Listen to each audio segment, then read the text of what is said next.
Hello दोस्तों, मैं हूँ फैक्ट भाई और डोरेमोन और उसके 22nd सेंचुरी के प्रॉब्लम सॉल्विंग पॉकेट से तो आपकी पहचान होगी। पर डोरेमोन की पॉकेट ही नहीं, उसकी आवाज भी इतनी स्पेशल है कि मानो ऐसे ही प्रॉब्लम सॉल्व कर देती है। लेकिन जिस डोरेमोन की आवाज हमारे कानों में रस घोलती है, आखिर वो आवाज किसकी है?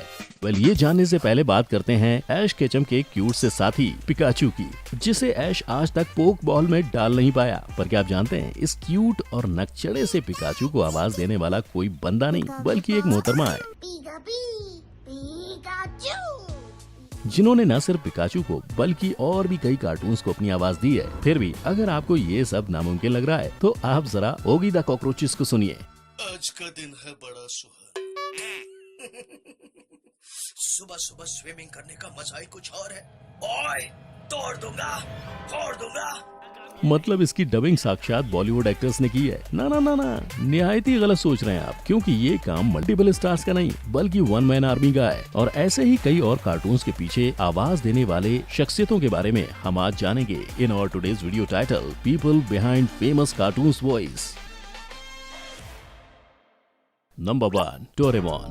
अगर आप कपिल शर्मा के शो के फैन हैं, तो आप इन मोहतरमा से जरूर परिचित होंगे। दोस्तों, मैं ढोलकपुर से आया हूँ। और जो लोग इन्हें नहीं पहचानते, मैं उन्हें बताना चाहूंगा, ये है one of the famous voice over artist Sonal Kaushal, जिन्होंने 8 साल की छोटी उम्र से ही शोज को होस्ट करना और उनके लिए डबिंग करना शुरू कर दिया था। पर सोनल को आसमान की बुलंदियों को छूने का और एक वॉइस ओवर आर्टिस्ट बनने का सपना उनकी मम्मी ने दिखाया था, जो खुद ऑल इंडिया रेडियो में अनाउंसर थी। इसीलिए उन्हें जैसे ही 2005 में ये खबर मिली कि फेमस जापानीज कार्टून डोरेमोन के लिए डबिंग आर्टिस्ट की तलाश हो रही है, उन्होंने अपनी 13 साल की बेटी को ऑडिशंस पर भेज दिया, जिसमें वो सिलेक्ट हो गयी। काश मैं तुम्हारी बाकी की जिंदगी में भी तुम्हारे साथ रह पाता। और इसके बाद इनकी डबिंग का सिलसिला कुछ ऐसा शुरू हुआ कि उन्होंने छोटे बड़े हर शो और हर चैनल को अपनी आवाज दी है। पर अगर आप सोच रहे हैं कि सोनल सिर्फ एनिमेटेड कैरेक्टर्स को ही अपनी आवाज देती हैं, तो ध्यान से सुनिए। सोनल ने अपनी आवाज बड़े बड़े शोज और कैरेक्टर्स के लिए भी दी है, जिसमें गेम ऑफ थ्रोन्स और आर्या स्टार्क का नाम भी शामिल है। लेकिन ये तो आप भी जानते ही है, उसने हाउन को हराया नहीं होगा, तुमने हराया है। कि डोरेमोन की लाइफ उसके दोस्त नोबिता की परेशानी और उसकी क्रश शिजुका के बिना बेरंगीन होगी। और जहाँ क्रश है, वहाँ उसके और भी तो चाहने वाले होंगे ही ना। उनमें से एक है माँ का दुलारा सोनियो, जिसे उसकी माँ ने सिर्फ और सिर्फ बिगाड़ा ही है। ऐसे में डोरेमोन नोबिता की लाइफ की यही प्रॉब्लम्स को सॉल्व करता है। और डोरेमोन की जिंदगी के इन्हीं 2 अलग अलग इनडायरेक्ट मुसीबत वाले साथियों को आवाज दी है पारुल भटनागर ने। मैं तुम्हारे लिए केक बना कर रखूंगी नोबिता। मेरा प्यारा बेटा सोनियो। जिनका बचपन से ही म्यूजिकल बैकग्राउंड रहा है और अपने इसी बैकग्राउंड का फायदा उठाते हुए पारुल ने डबिंग आर्टिस्ट बनने का डिसीजन लिया था। लेकिन अगर हम सुनियो की मम्मी की आवाज को जान ही रहे हैं, तो सुनियो को भला कैसे पीछे छोड़ सकते हैं? आखिर इसी बिगड़े बच्चे की बात पूरे डोरेमोन कार्टून में होती है। तो उस सुनियो को आवाज दी है वजाहत हुसैन ने, जिन्होंने कम उम्र से ही डबिंग करना शुरू कर दिया था। जिसके बाद उनकी किस्मत का दरवाजा खुला और उन्हें पॉपुलर कार्टून के पॉपुलर कैरेक्टर्स में से एक सोनियो की आवाज को डब करने का मौका मिला। 5 साल में तुम बहुत बड़ी सुपरस्टार बन जाओगी। हेलो फ्रेंड्स, आपको मैं एक इंटरेस्टिंग ट्रेडिंग प्लेटफॉर्म बिनोमो के बारे में आज बताऊंगा। ये दोनों ऐप स्टोर और प्ले स्टोर में अवेलेबल है। इसमें आप अलग अलग एसेट्स में ट्रेड कर सकते हो, जैसे कि गूगल, एप्पल, बिटकॉइन, गोल्ड और तो और फॉरेन करेंसीज जैसे यूएस डॉलर्स, यूरोज वगैरह में भी आपको 90% प्रॉफिट तक मिल सकता है। इस प्लेटफॉर्म में आपको कोई भी एसेट चुनना है और फोरकास्ट करना है कि उसकी वैल्यू बढ़ेगी या घटेगी। देखिए, मैं आपको एक एग्जाम्पल से बताता हूँ। मैं एक 700 रुपए का ट्रेड अप करता हूँ कि इस एसेट की वैल्यू बढ़ेगी, और थोड़ा रुकते हैं। यस, मेरा फोरकास्ट सही निकला। अब ये अमाउंट आप अपने बैंक अकाउंट या पेटीएम में सिर्फ 24 घंटों के अंदर विड्रॉ कर सकते हो। इसका मिनिमम डिपॉजिट सिर्फ 350 रुपए है। और हाँ, आप मेरा प्रोमो कोड यूज कर सकते हो, जिससे कि आपका डिपॉजिट डबल हो जाएगा। यानी कि जैसे आप 400 रुपए का टॉपअप कीजिए और 800 रुपए पाइए, तो डिस्क्रिप्शन लिंक से बिनोमो डाउनलोड कीजिए और अपने डेमो अकाउंट में 65,000 रुपए पाइए, जिससे आप नई ट्रेडिंग, लर्निंग स्किल्स और स्ट्रेटजी प्रैक्टिस कर सकते हो। जितना आपका एक्सपीरियंस होता जाएगा, उतना ही आपकी ट्रेडिंग और अर्निंग स्किल्स और पॉसिबिलिटीज बढ़ेंगी। लेकिन हाँ फ्रेंड्स, ध्यान से ट्रेड कीजिए, क्योंकि कोई भी ट्रेड में आपकी कैपिटल को रिस्क होता है। सो फ्रेंड्स, आज ही बिनोमो डाउनलोड कीजिए, लिंक डिस्क्रिप्शन में है। I am a Binomist. Are you? Number 2, Shinchan. I know आप इसे जानते हैं, लेकिन क्या आप इसकी आवाज के पीछे छुपे चेहरे से मिले हैं? नहीं ना? आइए मैं मिलवाता हूँ आपको हम सबके फेवरेट शिनचैन को आवाज देने वाली आकांक्षा शर्मा से, जिन्होंने जापानीज कार्टून शिनचैन के इंडियन वर्जन को अपनी आवाज दी है। और सबसे मजे की बात तो ये है कि आकांक्षा की आवाज कुदरती देन है। नहीं, मैं नहीं खाऊंगा, मैं नहीं खाऊंगा। क्योंकि आकांक्षा ने ग्रेजुएशन के वक्त रेडियो मिर्ची के एक कंपटीशन में हिस्सा लिया था और इसके बाद वो वहाँ एक आरजे बन रेडियो पर चलने वाले बच्चों के कमर्शियल्स जैसे हॉर्लिक्स, बॉर्नवीटा के लिए डबिंग करती थी और तभी ही उन्हें रियलाइज हो गया कि वो एक प्रोफेशनल वॉइस ओवर आर्टिस्ट बन सकती हैं। पर रेडियो से शिनचैन को आवाज देने के बीच आकांक्षा के लिए एक मौके की कमी थी, क्योंकि वो मौका उन्हें 2015 में मिलते मिलते रह गया। दरअसल फ्रीलांसिंग डबिंग करते वक्त आकांक्षा को पता चला यूटीवी पिक्चर शिनचैन के लिए हिंदी आवाज की तलाश कर रहा है। इसीलिए आकांक्षा ने शिनचैन को अलग अलग लैंग्वेज में देख उसके टोन और एक्सेंट की प्रैक्टिस शुरू कर दी थी। मैं करी बनाने में एक्सपर्ट हूँ, मैं घर नहीं आ गया। लेकिन इससे पहले कि आकांक्षा शिनचैन को अपनी आवाज दे पाती, कार्टून इंडिया में अपने अडल्ट कंटेंट की वजह से बैन हो गया था। पर फिर हाई डिमांड के चलते वो दोबारा इंडिया में एयर होना शुरू हुआ और तब से लेकर आज तक आकांक्षा ही शिनचैन को अपनी आवाज दे रही हैं। हम साथ में हवा से बातें करेंगे। लेकिन अगर आप ये सोच रहे हैं कि एक कार्टून को आवाज देना कौन सी बड़ी बात है, तो मैं बता दूं, आकांक्षा सिर्फ शिनचैन को ही आवाज नहीं देती, उन्होंने डिस्कवरी के कई शोज को भी डब किया है और तो और प्रोफेशनल रेसलिंग का सबसे बड़ा शो WWE की डबिंग भी आकांक्षा ने ही की है। रोमन, तुम बस एक भीगी बिल्ली हो, समझे?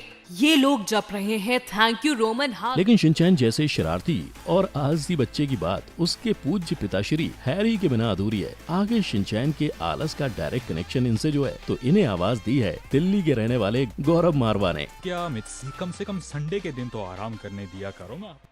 वैसे गौरव पेशे से मैकेनिकल इंजीनियर हैं, लेकिन उन्हें इस काम में कुछ खास नया करने का मौका नहीं मिल रहा था। इसलिए उन्होंने प्रोफेशनल फोटोग्राफी के साथ ही कुछ क्रिएटिव करने के चक्कर में डबिंग करना ही शुरू कर दिया और आज इसी के चलते वो शिनचैन में हैरी नोरा को अपनी आवाज देते हैं। नंबर 3, छोटा भीम। अब बात करते हैं ढोलकपुर के उस बच्चे की जिसने वैसे तो लोगों को ये दिखाया था कि उसे उसकी छुटकी पसंद है, लेकिन आखिर में उसने छुटकी के साथ ही बाकी सबको धोखा देकर राजकुमारी इंदुमती से शादी कर ली थी। मैं जानता हूँ आप सब समझदार लोग इस कार्टून को पहचान गए।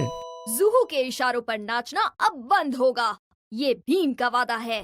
लेकिन क्या आप इसकी आवाज को पहचान पा रहे हैं? नहीं, कोई बात नहीं, मैं ये बता देता हूँ। ये आवाज है सोनल कौशल की, जिन्होंने डोरेमोन को आवाज देने के बाद छोटा भीम को भी आवाज दी थी। यकीन नहीं होता तो इसे दोबारा सुन लीजिए। और ये जो लड्डू अभी कपिल भैया ने आपको दिए हैं ना, ये मैं लेकर आया हूँ ढोलकपुर से। और अब जब हम छोटा भीम की आवाज को पहचान ही चुके हैं, तो आगे बढ़ते हैं उसके खास दोस्त जग्गू बंदर की तरफ, जो अक्सर भीम का साथ देता है। पर आवाज की दुनिया में सोनल का ये साथ निभाते हैं राजेश कावा। और इस जगह की याद संजोने के लिए हमें भी एक एक पेंटिंग बनानी चाहिए। मेरे दद्दू, मैं तो आपको नहीं जानता। जो हमेशा से एक प्रोफेशनल वॉइस ओवर आर्टिस्ट ही रहे हैं और जग्गू बंदर के अलावा उन्होंने हैरी पॉटर की सभी चैप्टर की भी डबिंग की है। आपकी हिम्मत कैसे हुई उनकी जगह लेने की? क्या हुआ था उस रात को, बताओ इन्हें।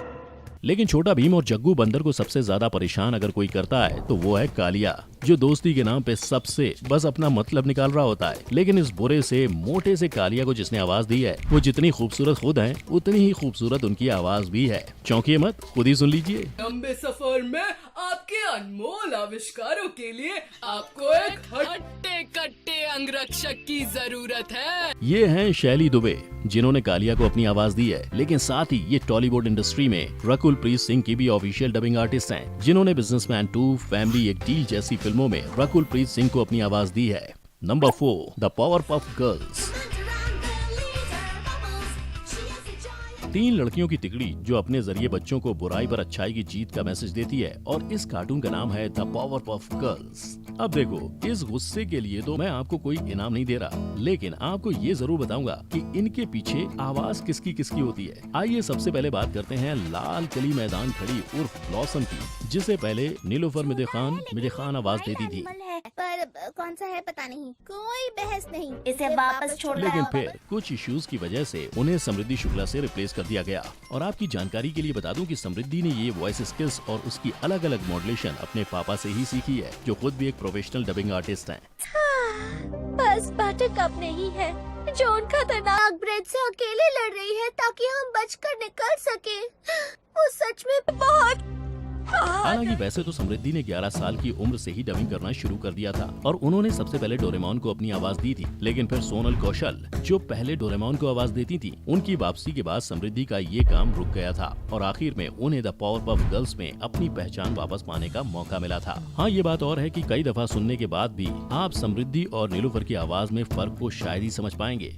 छोटा है लेकिन ये एक वाइल्ड एनिमल है। पर कौन सा है पता नहीं। बस बटरकप नहीं है, जॉन खतरनाक। फिर इसके बाद बारी आती है गुस्से में रहने वाली बटरकप की, रेनबो की वजह से सब अजीब सा बर्ताव कर रहे हैं, इसलिए अपनी इस बात जिसे आवाज देने वाली राजश्री शर्मा ने हैरी पॉटर सीरीज में एमा वॉटसन को भी आवाज दी है। सचमुच ही कोई मंत्र था? वैसे कुछ असर तो नहीं हुआ है और ना? आखिर में बारी आती है क्यूटेस्ट एंड स्वीटेस्ट बबल की, जिसे आवाज देने वाली वही हैं जिन्होंने कभी समृद्धि को रिप्लेस किया था। अरे भाई बड़े भुलक्कड़ हैं आप। मैं बात कर रहा हूँ सोनल कौशल की, जिन्होंने हमारी बबल को अपनी आवाज दी है। पता तुम्हें मजा आने लगे? तुम आर्ट क्लब ज्वाइन करके आर्ट। ऐसे तो सोनल डबिंग इंडस्ट्री में पहले से ही काफी फेमस थी, वो इतनी स्वादिष्ट है कि उसे देखकर लेकिन द कपिल शर्मा शो में आने के बाद आज लोग उनके नाम के साथ साथ उनके काम को भी जानते हैं। मैं ढोलकपुर से आया हूँ और ये जो लड्डू अभी कपिल भैया ने आपको दिए हैं ना, ये मैं लेकर आया हूँ ढोलकपुर से। और आपकी जानकारी में थोड़ी सी जानकारी ऐड करते हुए मैं आपको ये भी बताना चाहूंगा कि ये वही सोनल हैं जिन्होंने छोटा भीम के भीम और पोकेमॉन की जान पिकाचू को भी अपनी आवाज दी है। Number 5, Oggy and the cockroaches. हम में से शायद बहुत कम लोग इस कार्टून के बारे में जानते होंगे क्योंकि ये नए जमाने का नया कार्टून है, लेकिन जानते हो इस नए जमाने के नए कार्टून में सब कुछ नया होते हुए भी पुराना है। नहीं समझे? चलिए बताता हूँ। कॉकरोचों के सारे किए कराए पर पानी फेर दिया। कैसे है? अभी आ गए ले। आवाजें सालों से दुनिया भर में मशहूर बॉलीवुड सेलिब्रिटीज की थीं, तो कहीं बॉलीवुड एक्टर्स ने तो ओगी एंड द कॉकरोचेस की डबिंग नहीं की? अरे अरे रुक जाओ मेरे दिले नादा, आप लोग जैसा सोच रहे हो वैसा बिल्कुल भी नहीं है, क्योंकि इस कार्टून की डबिंग बॉलीवुड के सितारे नहीं बल्कि वॉइस ओवर आर्टिस्ट ही करते हैं। वो भी अलग अलग आर्टिस्ट नहीं बल्कि एक ही आर्टिस्ट जिसका नाम है संजय खेनी। आज का दिन है बड़ा सुहाना, ऑगी बना है कॉफी का दीवाना। अच्छा है। दरअसल ओगी एंड द कॉकरोचेस में शो के इंडियन फॉर्मेट के मुताबिक हर कैरेक्टर की आवाज को देसी तड़का लगाने के लिए बॉलीवुड एक्टर्स की मिमिक्री की जाती है और इन सभी एक्टर्स को मिमिक संजय खेनी ही करते हैं। फिर चाहे आप कार्टून में आओ करने वाले शक्ति कपूर की आवाज सुने, सीधी तरह से ऑगी को छोड़ दे वरना हो जाएगी टर्री, टक टिक टक टिक। या फिर 2.5 किलो के हाथ वाले सनी पाजी की, ओए तोड़ दूंगा, फोड़ दूंगा, मेरे भाई को छोड़ दे वरना तुझे कहीं का नहीं छोड़ूंगा। और ऐसा इसलिए किया जाता है क्योंकि शो का यही अनोखापन और हर कैरेक्टर की आवाज में लगने वाला बॉलीवुड का तड़का इस कार्टून को सबसे ज्यादा पॉपुलर बनाता है। जबकि वहीं अगर बात करें शो के ओरिजिनल फॉर्मेट की तो भैया उसमें कोई आवाज ही नहीं है। मेरा मतलब है ओगी एंड द कॉकरोचेस ओरिजिनली बिना किसी डायलॉग के है, जिसमें टॉम एंड जेरी के जैसे बस एक्शन होता है। वैसे आपकी जानकारी के लिए मैं ये भी बता दूं कि ओगी एंड द कॉकरोचेस इंडिया में साल 2012 में शुरू हुआ था और तब से इसकी डबिंग संजय खेनी ही कर रहे हैं, जिन्होंने शुरू से ही बॉलीवुड एक्टर्स को बखूबी मिमिक किया है। अबे प्रिंसिपल के बच्चे, दिमाग खराब हो गया तेरा। अरे जूनी को पास कर दिया, रेहान को फेल कर दिया। और इसके चलते उनके करियर की शुरुआत में उन्हें कई सारे इवेंट्स में भी काम करने का मौका मिला था, लेकिन फिर उन्हें असली पहचान ओगी एंड द कॉकरोचेस को आवाज देने के बाद मिली, जिसके बाद पहचान मिलने का ये सिलसिला रुका ही नहीं, क्योंकि एक एनिमेटेड कार्टून को डब करते करते वो अपने टैलेंट के दम पर बॉलीवुड में भी पहुंच गए हैं, जहां उन्होंने धूम, भावनाओं को समझो और मैं जिंदगी हूँ जैसी कई मूवीज में अपनी आवाज दी है। बच्चा पार्टी मत लेना, टेंशन खाली पे ले, ऑगी एंड द कॉकरोचेस के लिए हो जाए एक बार जरा जोरदार ताले। वैसे दोस्तों अक्सर हम कार्टून्स तो देखते हैं, लेकिन स्क्रीन पर दिखने वाले उन एनिमेटेड कैरेक्टर्स की आवाज को पहचान देने वाले शख्स का ना कभी नाम लेते हैं, ना भूले बिसरे से उनका जिक्र करते हैं। पर अगर देखा जाए तो हर शो, मूवी या कार्टून सबकी जान ये आर्टिस्ट ही होते हैं, क्योंकि आवाज बिना हर चीख, हर गूंज अधूरी होती है। और हम तो इन कार्टून्स को उनकी आवाज की ही वजह से पहचानते भी हैं। तुम अभी बच्चे हो शिनचैन, ये सब बातें मुझे बहुत अच्छे से समझ आती है। ऐसे में आपको नहीं लगता जो फेम दूसरे सेलिब्रिटीज को मिलता है वही फेम हमारे ये वॉइस ओवर आर्टिस्ट भी डिजर्व करते हैं? हमें अपनी राय कमेंट में जरूर बताएं। साथ ही अगर आपको भी इन कैरेक्टर्स के पीछे छिपी शख्सियतों के बारे में जानकर अच्छा लगा हो तो इस वीडियो को लाइक एंड शेयर करना बिल्कुल ना भूलें। पर मैं जानता हूँ हमारी हर वीडियो आपके लिए बेहद खास है, इसीलिए जल्दी से चैनल को सब्सक्राइब करें और उस बेल आइकन को भी हिट करना ना भूलें। जल्दी होगी अगली मुलाकात। जय हिंद।